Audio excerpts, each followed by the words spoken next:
welcome to Answers with Very Show that comes on live on every Wednesday from 4 p.m. to 5 p.m. maybe US time. Um, uh, you can listen to us on YouTube.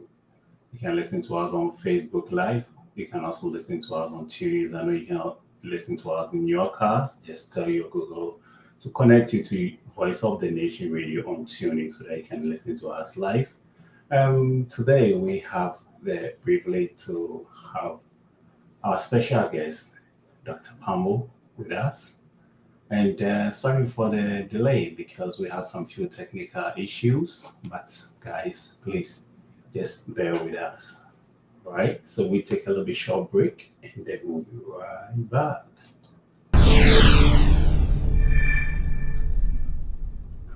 Yes.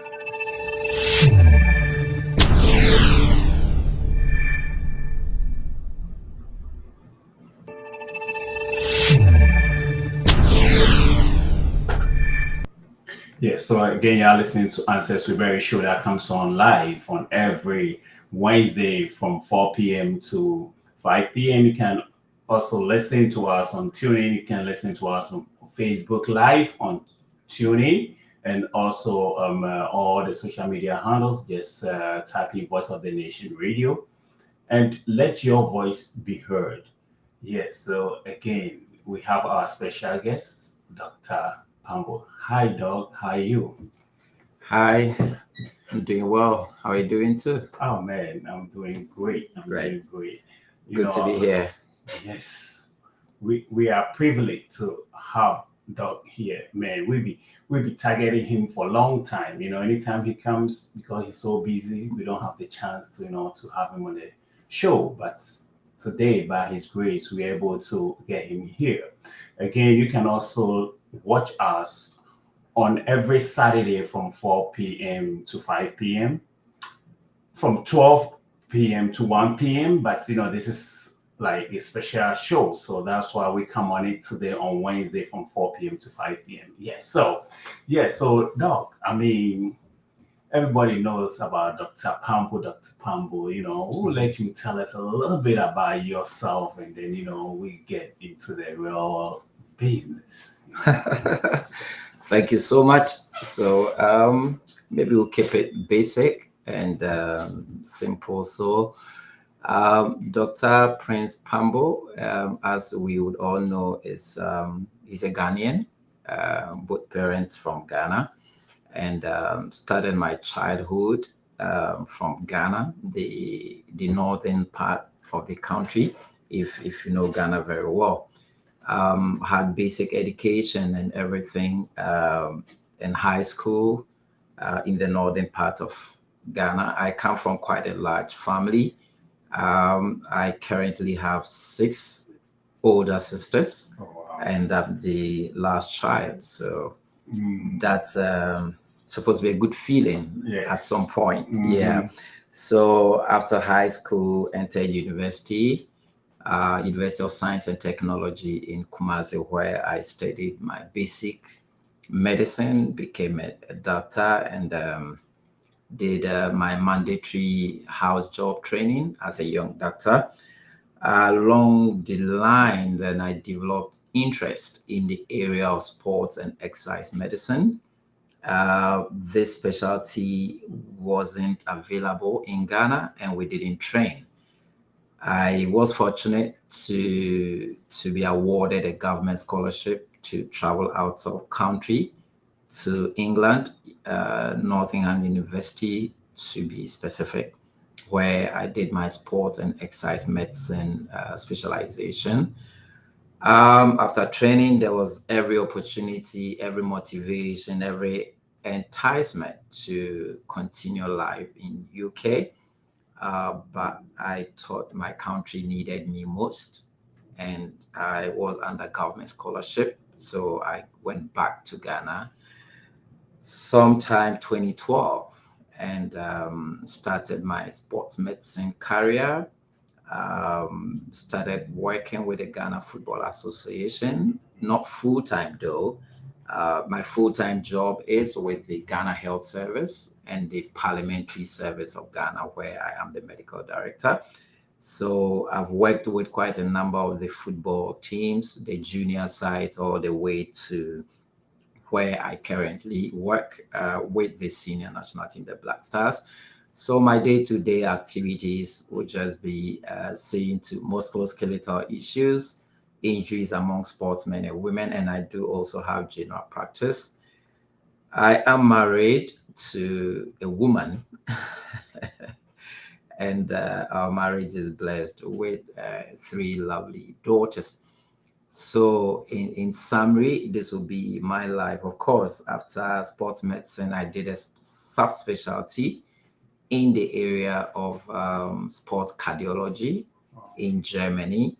And I did this with colleague doctors from the German national team, where we studied the heart of the Black African player and how we adapt to sports.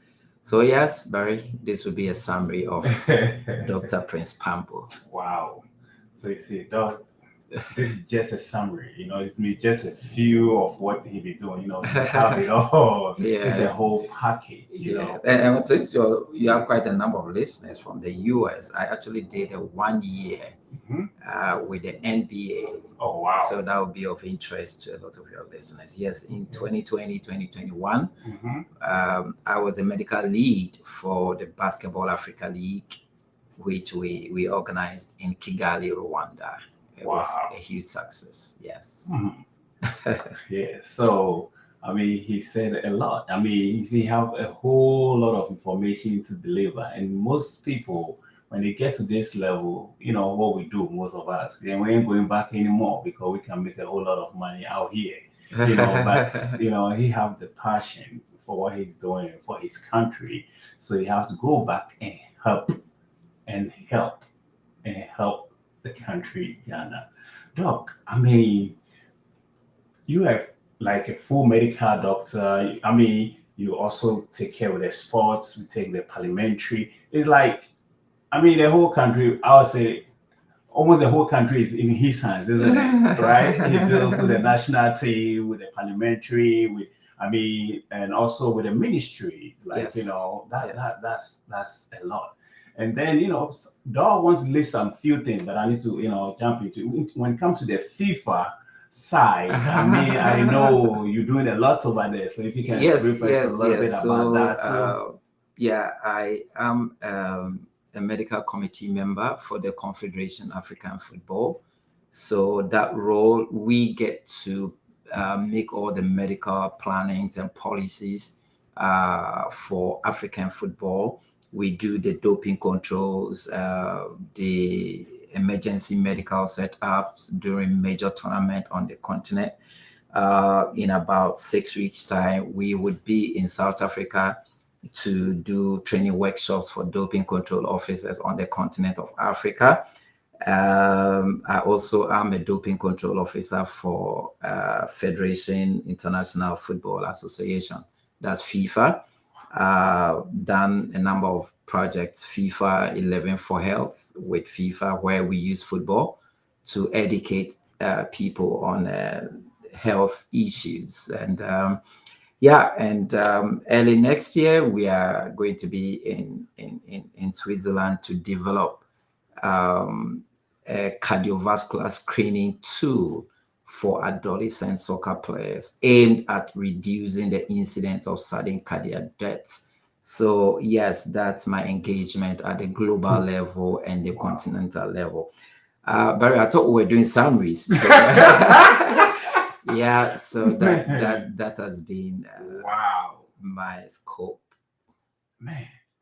I mean, that's a lot, that's a lot. And then, if I may ask, like, how do you, I mean, dealing with Ghana National Black Star team, Mm, the parliamentary, and the people, the Ghanaians, how do you manage to handle all this? So I tell people I have an 8-year-old daughter, Oh wow. my beautiful Ohima. Okay. If you are able to manage her, then put calf FIFA, Mm-hmm. GFA, Mm-hmm. Blaster, Parliament, and Ghana together, you should excel because she's complex. Anyway, but I think first of all, Mm-hmm. I'm heavily dependent on God and my wife and family. Okay. You're right. I mean, in a typical year of 12 months, Mm-hmm. I am out of country or away from my family, maybe 5.5 to 6 months Wow. every single year. It gets difficult sometimes, but like you mentioned, the passion and the desire to make the difference, it's what drives us. I mean, anything that can drive you from a country full of opportunities and all the good things back to your motherland to serve, Mm-hmm. then that same motivation can get you to multitask, and which is what I do. But I also keep saying that all this within it or the center of it all is he is a medical doctor. So when I wake up, will be my shadows at civil service polyclinic at the ministries or parliament or seeing to sportsmen or going into high level meetings, one mindset is you are going to make a difference. You are going to save lives. And you come back home fulfilled, having done exactly that. And I've had good support from my wife and children and family, which includes you. Yes, yes. So Wow, maybe, yes. man. Yeah, so now we looking at our team. I mean, last week I have the privilege to be at Nashville to Yeah. watch the match. Oh man, it was nice, and I saw Dog and all the players. I mean, unfortunately, US scores about 4-0, right?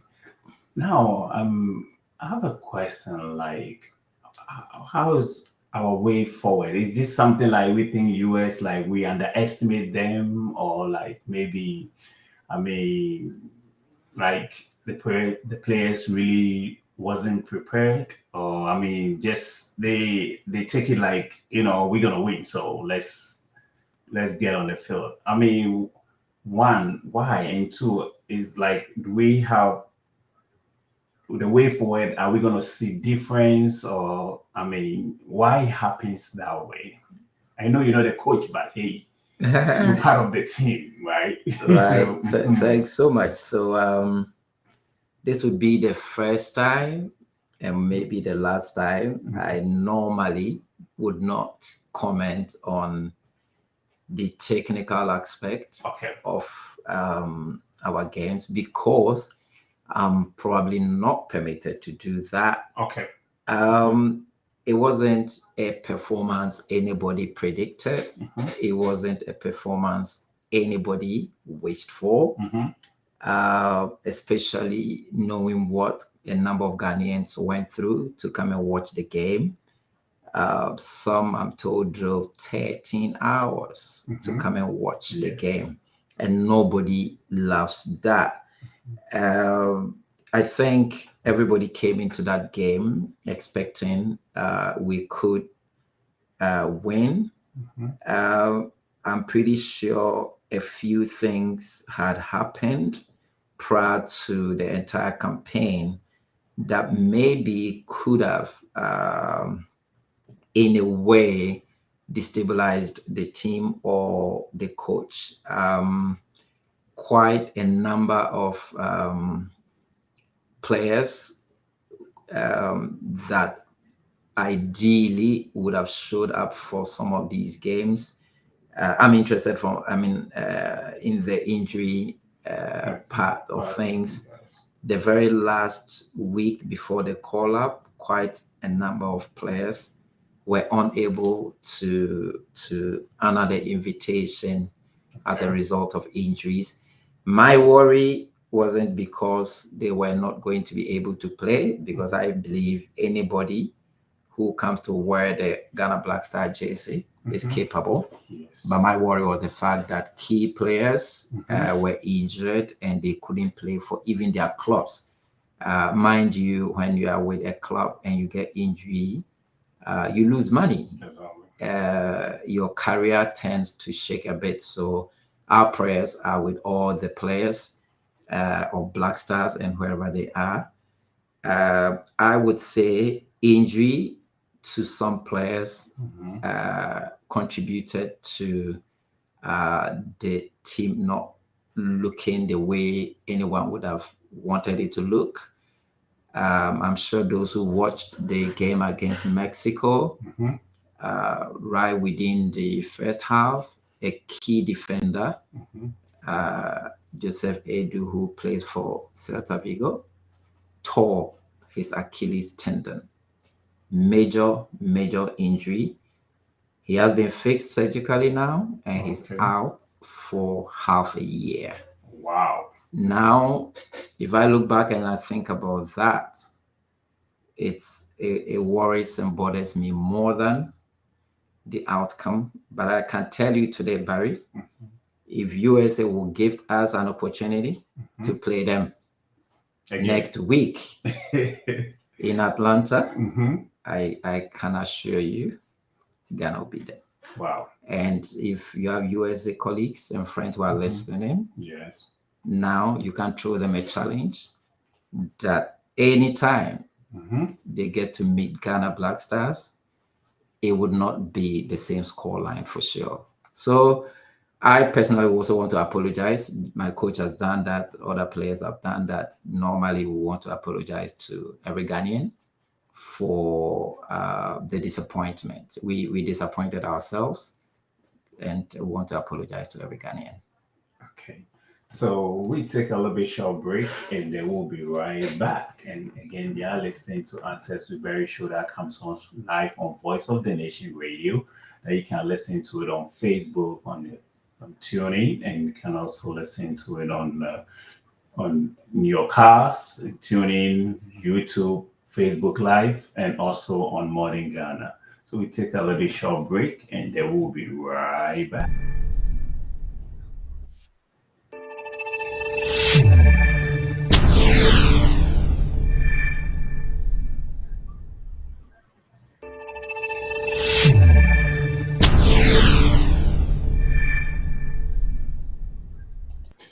Yes. So we have Dr. Prince Pambo with us.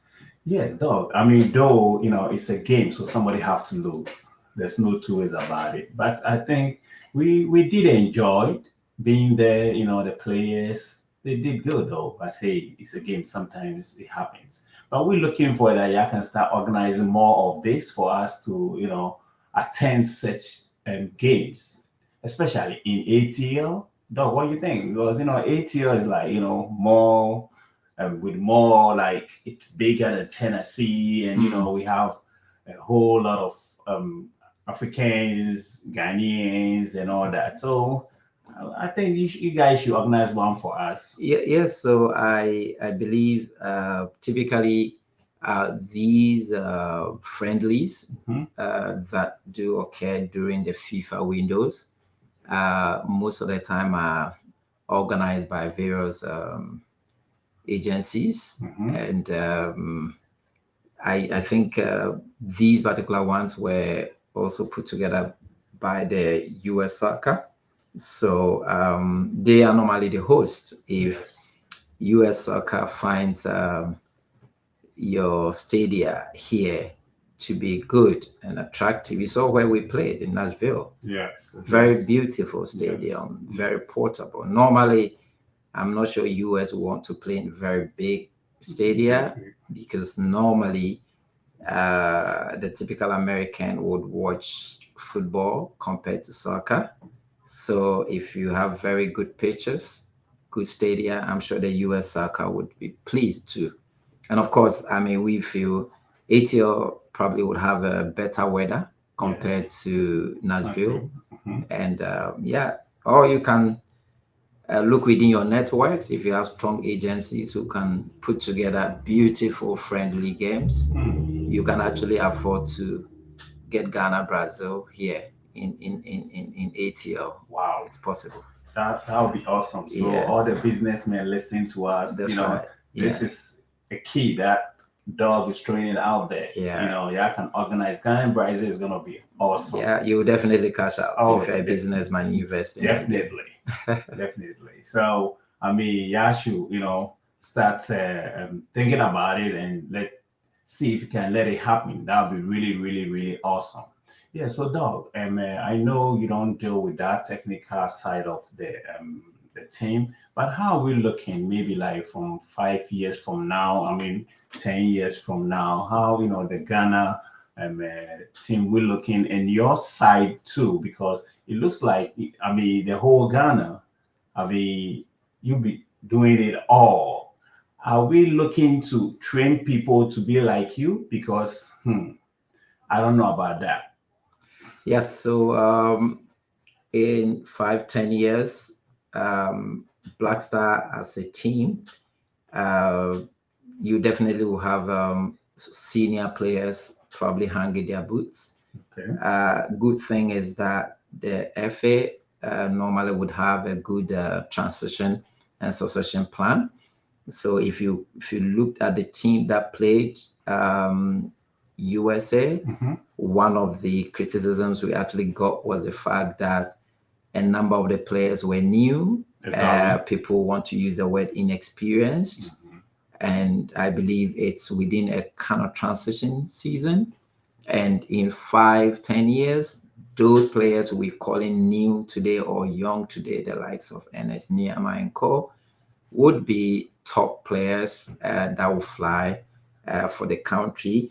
If you came to my department or the sports medicine part of things in Ghana, so the Ghana College of Physicians and Surgeons, which would be the facility that trains specialist doctors. Hmm. Currently, we've put together a curriculum where doctors with interest in sports medicine Hmm. can be trained.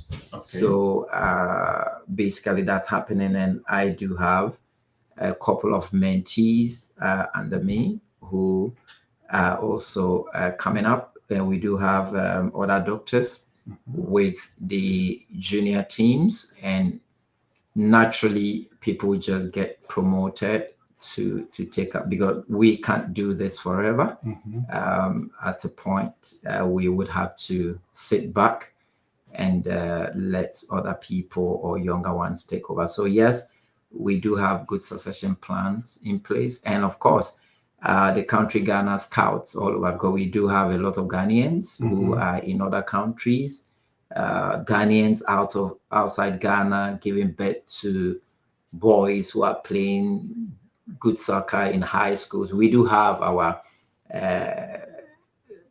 scouts all over the world who would identify some of these players who would love to come and play for Ghana. So yes, we should be looking good in 5, 10 years from today.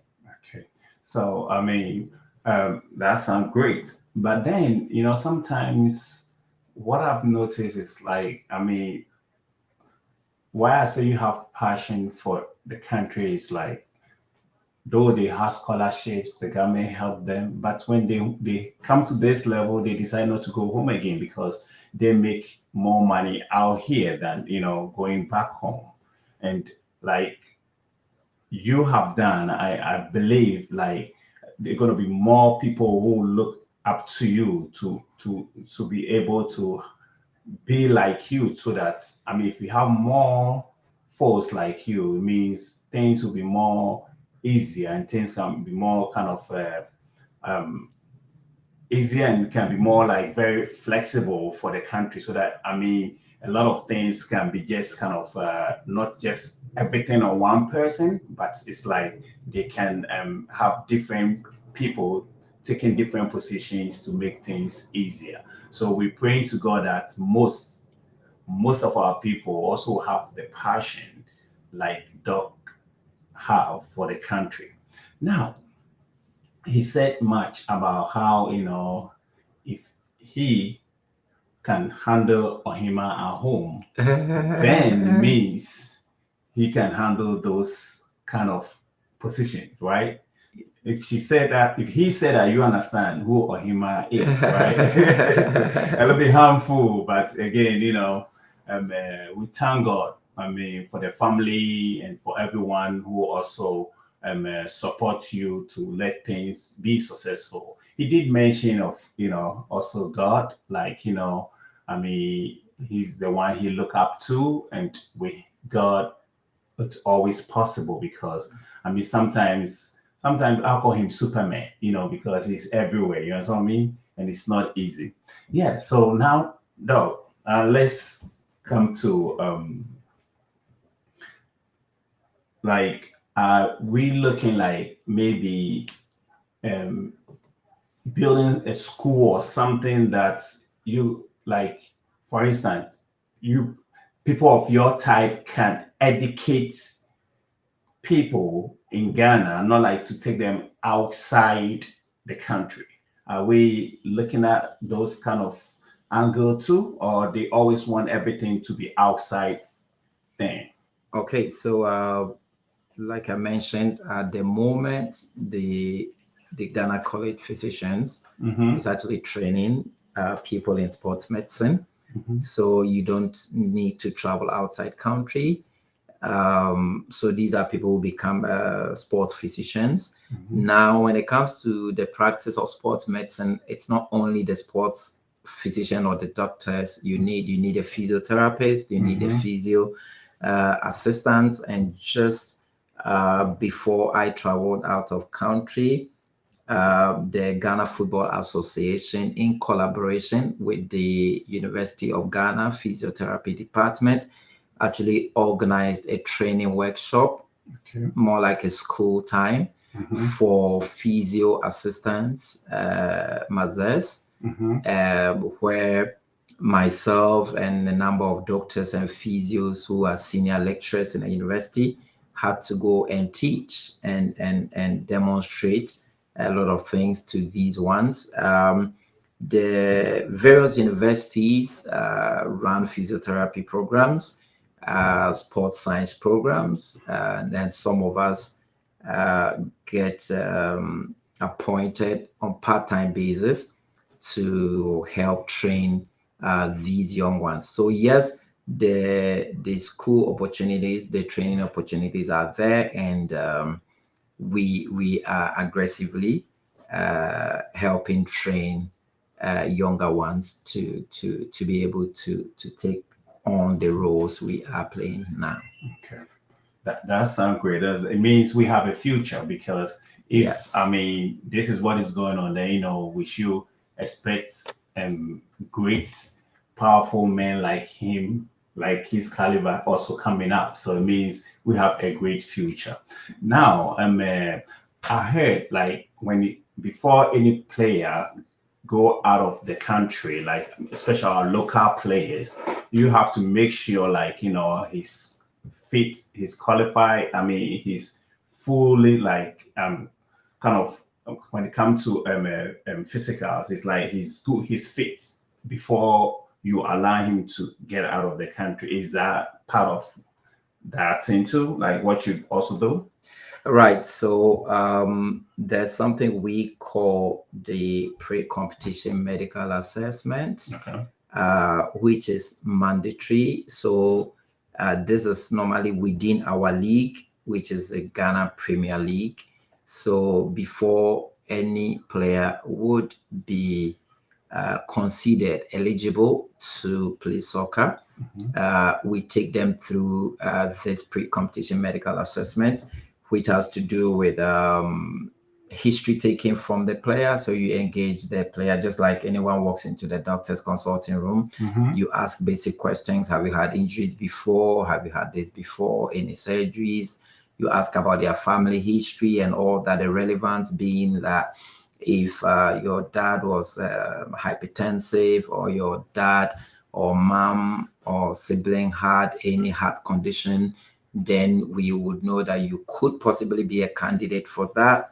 Then we have to do the cardiovascular screening, which is heart screening. We do ECGs and echocardiography to know how your heart performs. And we also do the physical examinations. We also do blood testing. So at the national level, at the league level, this is mandatory. And not just me, a number of doctors are licensed to be able to do this. And it comes to the FA for verification before you can register a player. Now, before a player leaves the country, or if any agent comes to recruit a player, or any team buys a Ghanaian player, if the player is leaving Ghana to that country, sometimes the clubs would say, okay, you come with the medicals you did for your club in Ghana. And then when you get there, the club would also do theirs to be sure that you are eligible to compete. Some of the clubs, what they also do will be some rights to me. So I've had clubs like Inter Milan, AC, Juve, other clubs would write and send to me their standard, the kind of test they would want to do. And then I get to do those tests for the players, take them through the kind of examination and evaluation they want. And then I get to pass the eligibility on and say, look, the player is eligible to play. One key thing I need to mention, which we also do, which came out of the work we did in my PhD study, sports cardiology. We've had instances where some players went for medicals with their clubs, or somebody's even moving from club A to B within Europe, and they do their ECGs and echoes, and they probably tell them that their hearts are abnormal, they can't play. Now, they tend to say that because they compare the heart of this Black African player to the heart of a white or a Caucasian. Now, the normal physiologic adaptation to sports varies between the white and the black. So I always say the blacks will have their own hearts, the whites will have their own hearts. So I am able to come in, looking at the reports, I'm able to say that, okay, this kind of heart you see here, it's a very normal heart for a Black African player, especially West African player. So I am able to validate, and I'm able to say that this player, although what you see here, if you compare to other players, is abnormal, this is very normal, and the players are allowed to play. And that means I carry the risk, and to God be the glory. They keep playing and playing. So it's one of the reasons why we will be gathering in Switzerland to validate all of this. So that in screening players, you need to consider ethnicity, you need to consider their race, so that when you screen the heart of a Nigerian player, a Ghanaian player, and you compare that heart to that of a German player, you would realize that the heart of the Black West African, the walls of that heart will be very thick, and it looks like a disease called cardiomyopathy. But then we are able to tell that this kind of thickness you are seeing is not cardiomyopathy, but it's as a result of adaptation to sports, and then we clear them. So sports medicine, sports cardiology goes beyond the 90 minutes you see on your screen. It's a lot of work and thinking. So, Doug, I mean, now, he takes us to a different level, to a different. So, like, to my understanding, there's a big difference between the Western people and our people's heart. Yes, when it comes to how it adapts to sports. So the normal Black person, the normal white person who are not physically active, there's no difference. But the moment you begin to engage in physical activity, so there is a general cardiovascular adaptation that takes place for everyone involved in physical activity. And even depending on the kind of physical activity you engage in, the adaptation can also be different. So, for instance, for people who are weightlifters, who do gymnastics, their kind of adaptation will be different from somebody who does marathon running. Part of the study we did confirmed also that there is a difference in the adaptation between a West African sports person and an East or North African sports person because of the geographic location as well. So between white and blacks, there is a difference. And within the Africa, Africans- geographic location, there is a difference. And the type of sport you engage in, there is a difference as well. Wow. So now we're learning a lot. So now when it comes to the those in Africa, that like and compared to those over here, is it like those over here is a normal, and then those ones in Africa is kind of a little bit, Okay. you know? So let me give you the numbers here. Okay. Now, if a 22-year-old white and a 22-year-old West African soccer players, they train 2 hours a day, 5 days a week. They play matches for 2 years. If I did their ECGs or echo for their cardiovascular evaluation, now the heart is made up of 4 chambers. Lower ones are called ventricles, top 2 are called atrium. Now the lower left, which will be the left ventricle, if I measure the thickness of that of the West African 22-year-old soccer player, it can be anything 13 millimeters, 14 millimeters, 15 millimeters acceptable. All right. If I measure that of the white player, it cannot and should not be more than 13 millimeters. So if the white player, after training and doing all that, and I measure your left ventricular wall thickness, and you are shooting 14 millimeters, that is problematic. We will need to further investigate, because the population studies will show that your heart doesn't have to adapt to that level. But if I did that and measure the left ventricular wall thickness for the black West African soccer player, 22 years, and I get 14 and 15 millimeters and there are no symptoms, he's passed. Because genetics and the study tells us that there are players within that range who are playing and they do not have any cardiovascular problems. If these players stop playing, okay, for even 6 weeks, and you go and measure, the thickness will go back to the normal size. So this is for physical activity people. But for me, if I'm not physically active and I do my cardiovascular, and I do another cardiovascular for my colleague doctors here in the US who probably are white, okay, there shouldn't be a difference because we are within the normal population. So this is what sports cardiology it's all about. Wow. I think you have learned a lot from this. So though you born like you black and you born here in the States, you have to fall between the white folks gauge.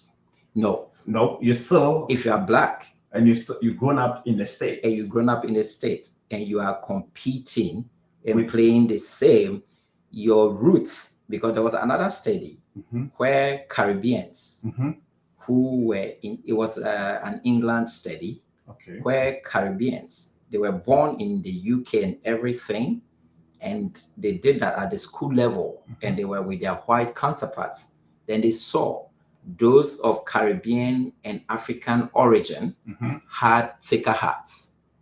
So regardless of where you were born, your genetic predisposition, once it's black, would give that kind of exaggerated response to it. Wow. Yes. Today we are learning a lot, isn't it? Wow. Yes.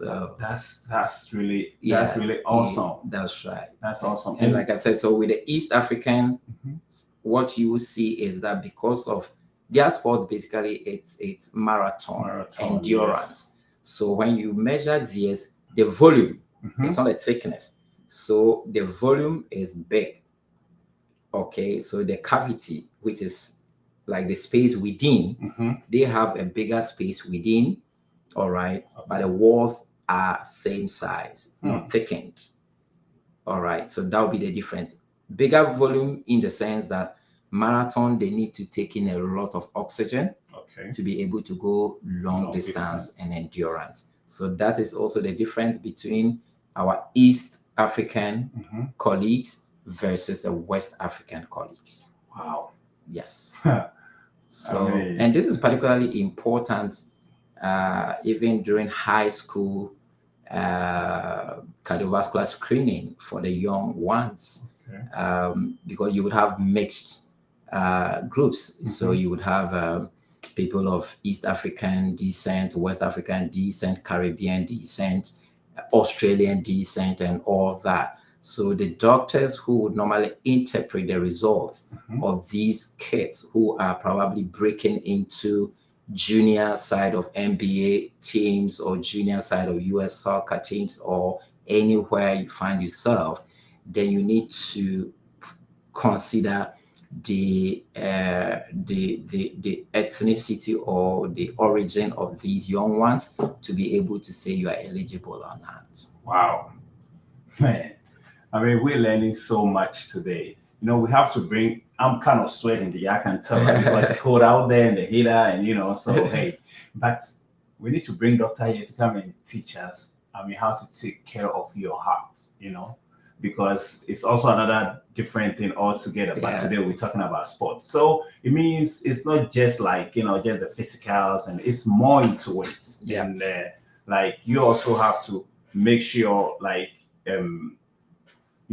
make sure the person going out there it's in a good shape and I mean fit for what he's going out for. yeah, Wow, yeah, that's awesome. That's great.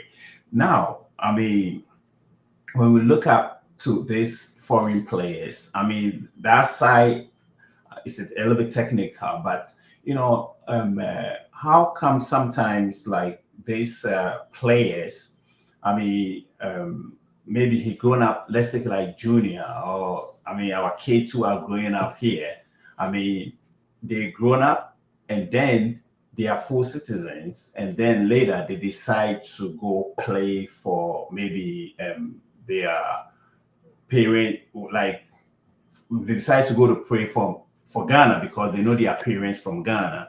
How does that thing work? Like because it's he grown up to be a citizen, mm, and how I mean you being a citizen and you want to play for another country, which your parents from Ghana, mhm. is it how does like because most we don't are not allow like if really if I'm the president or like if I have the power, I'll not allow you to go to play for that country whilst I know you're a full citizen. I mean, Mm, what mm, is the mm. technical side about those kind of Right. what?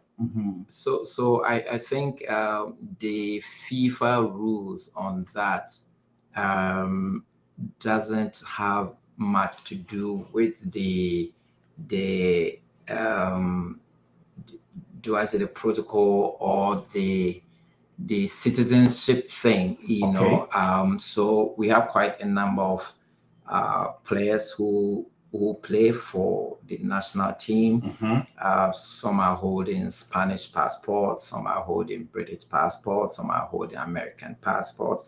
In fact, those you even think live in Ghana or grew up in Ghana were probably born here in some other countries and they hold those passports and they are citizens of those countries.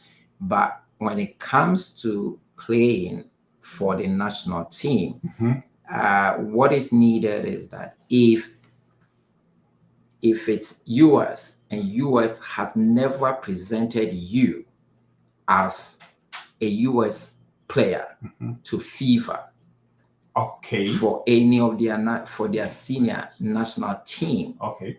then FIFA does not recognize the kind of passport you're holding. Okay. That's what we should. Okay. So it's about the fact that I grew up in the US. I was born in the US. I trained in the US. My family, everything is in the US.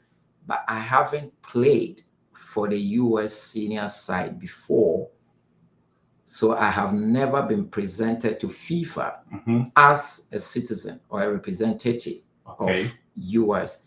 But I choose to want to do this for Ghana, and Ghana is presenting me as a Ghanaian. And of course, you just have to show Ghanaian linkage. That's it. Maybe you're probably living with your both parents in the US, probably never been to Ghana in the last 35 years. Your parents haven't been. But as long as they can confirm that, yes, for sure, your parents are from Ghana, then of course you are. And it doesn't have to even be both parents. It just has to be one parent. But a lot has to do with the decision you take and when you take it.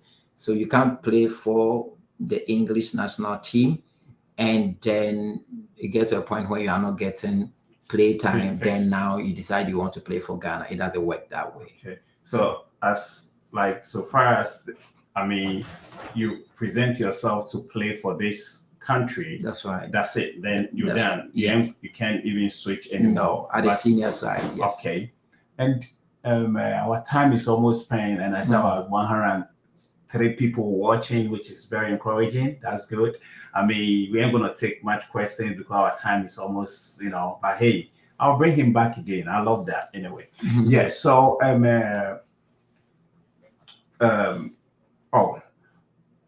if now with, I think, I don't know, but I'm not sure how many countries now African countries that can go to World Cup. Like how many? I think now about 9 or something. How many African countries we can? Yes, I think about 8 or 9. Yes. So what do we have to do for us to, because you're in the FIFA team, what we Africans have to do so that we can have more Africans to participate, African countries to participate in the World Cup? No, so it's about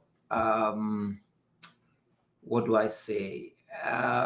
Your representation has to do with what you bring on the table, how far we are able to progress. So what we need to start doing is to start excelling. And so if 8 African countries or 9 African countries go into the World Cup, and at the end of the first round, all the countries are exiting, leaving only 1 or 2 who also might exit at the 116th or 132 level and all that, then you do not have any moral strength to negotiate for inclusion or for more of your time. For instance, if there's a school recruiting children and they recruit my first daughter and she's called Pambo and she's excelling, if I took my second daughter, they are happy to in fact, they will even ask, hey, do you have a younger sister? Because they want to have more of those students who would excel. All right. So the same with the World Cup. Okay. If a continent is doing well, so we present 8 countries and about 6 of them are able to progress to the quarterfinal. Then we are able to say that, you know what, a lot more countries in Africa, if we bring them on board or if you give us more opportunities, we would be able to go far. So I think we will have to do our homework, begin to play very constructive football, very good football, progress well in the World Cup, and then we can probably start asking for more numbers. Wow. Yes. So our time is already up, and it's too short because Doug have so much information to deliver, but time is up. So, Doug, I mean, what would be your last words, and who do you want to shout out to? Also, just to say thank you for having me here, Mr. Murphy. I have known you many years before physically Yes, seeing you. yes. I've seen you on the screens of my children Mm-hmm. when you Afro had them. Tales. Yes, Afro Tales, and Ohima can't Mm-hmm. Oh man, forgive. oh hey man, Yeah, that's so my thank you favorite. so much. And Oh Lord. my family right here in Atlanta, Douglasville, uh, also for Frank Abebio, Brian, I call him, and so for mommy, Sister Helen Abebio, they are hosting me here. For the very first time I traveled, and I don't feel like going back. It's getting strange, and yes, I and one of my friends who is a real estate broker, Ninoin, he's also right here in Atlanta. Okay. So just enter big family, Riverdale, all over the place, and our church members, Believers Baptist Church in Riverdale. We want to shout out to all the members and every Ghanaian who is listening. Fortunately or unfortunately, I've not been on radio in a long while, probably about 2-3 months. Wow. Because in Ghana, I actually Always. don't make time to do that. So it's good to be back on radio and all the multiple sites people are watching from. Wow. And Doug, we also really appreciate you for being on the show. Those listening to us, watching us in London, I mean everywhere, every part of Europe, and Middle East and everywhere. We thank you for watching and also being a part of what we're doing.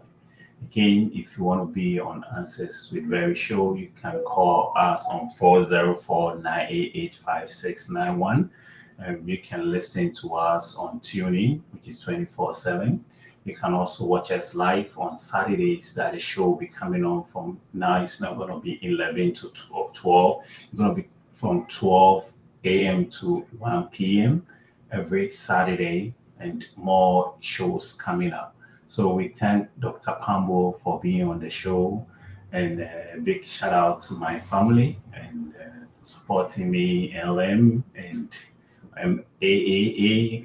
They do understand what I mean. So thank you all, and Pastor Frank, the Apostle General, that's his title, for also being part of what we're doing. To all the family, the Pambo family, like he said, we've known the family for years. And I mean, I have the privilege to see him this time in Nashville because, and you know what, we're bringing Afro Tales back again, but now, they're all grown up, so it's just like, I don't know, but we figure something out. Yes. Yes, so thank you all for being on the show.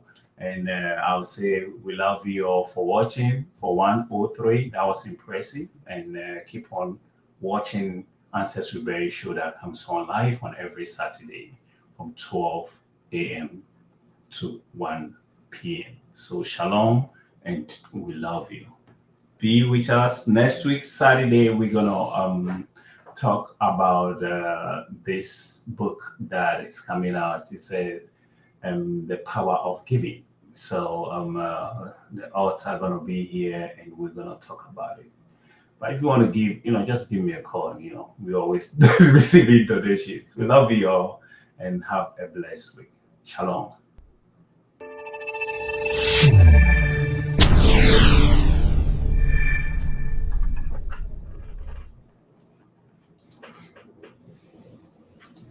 Good job, John. Good job. Yes, perfect. Yeah.